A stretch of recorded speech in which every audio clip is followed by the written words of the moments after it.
ఒక వ్యక్తి లేకపోతే భారత్ అణుశక్తి కథే మారిపోయేది.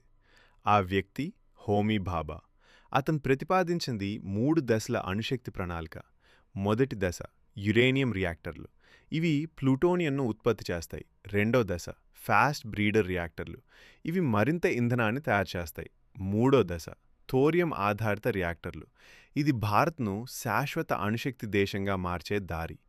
హోమీ భాబా చూపించిన అణుశక్తి మార్గం ముందుకు సాగుతుండగానే 1966లో విమాన ప్రమాదంలో ఆయన మరణించారు.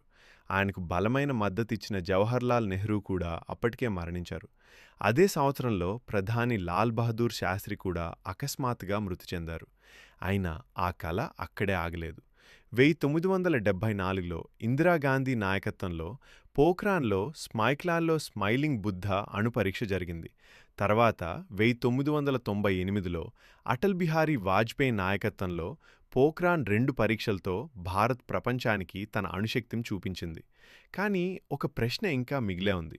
హోమీ భాబా ఇంకా బ్రతికి ఉంటే భారత్ ఇప్పటికే మూడో దశ థోరియం ఆధారిత అణుశక్తి కార్యక్రమంలో ప్రపంచానికి ముందుండేదేమో.